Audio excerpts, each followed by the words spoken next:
All right, if you're watching the news right now, you'd be forgiven for thinking we're on the brink of some massive old-school oil crisis. And it all seems to be focused on one tiny spot on the map. You've got governments scrambling, markets are freaking out, and all of that anxiety, it traces right back to this one narrow strip of water, the Strait of Hormuz. The fear is real. But here's the thing. What if that's not the real story?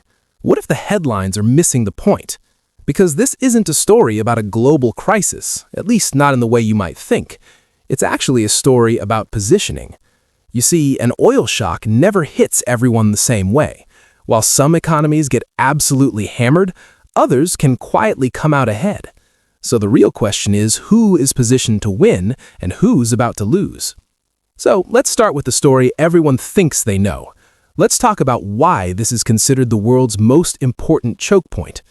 Think about this for a second.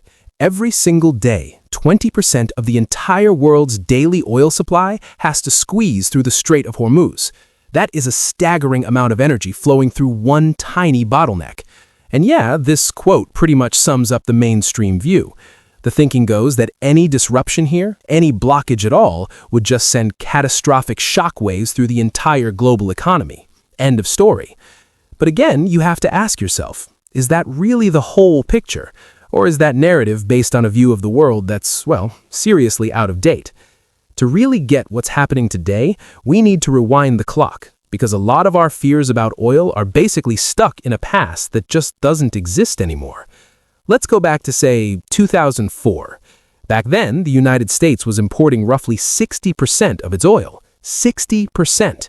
That made us incredibly vulnerable. The cause and effect was direct, and it was painful.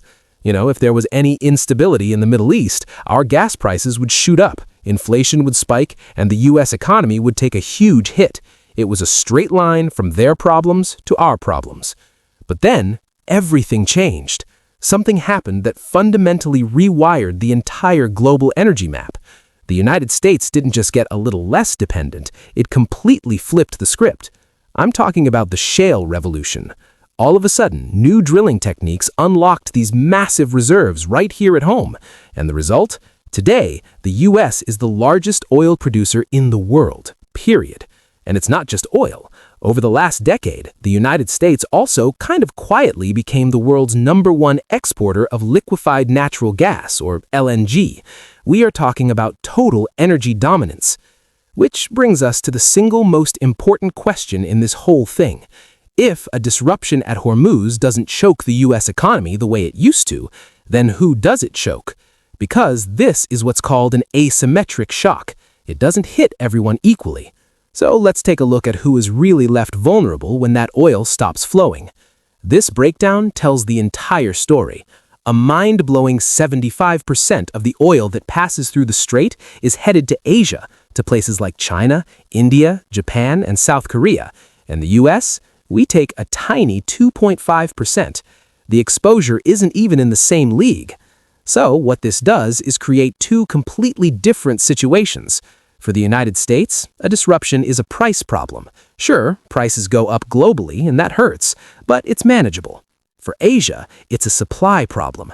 They risk losing the actual physical energy they need to power their economies. That's when things really start to break. And here's the other side of that coin. While Asian economies are facing a potential catastrophe, higher global energy prices mean massive profits for U.S. producers. Scarcity for everyone else creates a huge opportunity for American energy companies to step in and fill the gap at a premium. So, what is the real takeaway here? Well, this isn't just about barrels of oil or the price of gas. This is about power.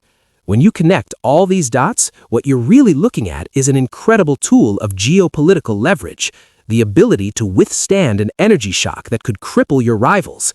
Well, that's a powerful card to hold at the negotiating table. And let's be crystal clear about who we're talking about. The single biggest loser in this scenario is China. I mean, look at these numbers. They have to import 11 million barrels of oil every single day to keep their economy running. As the world's largest importer, they are profoundly dependent on that constant, uninterrupted flow. So, isn't it a little strange that all of these tensions in the Middle East seem to be heating up at the exact same time that crucial trade negotiations between the US and China are hitting a breaking point? You have to wonder if that's just a coincidence. So, let's end with this.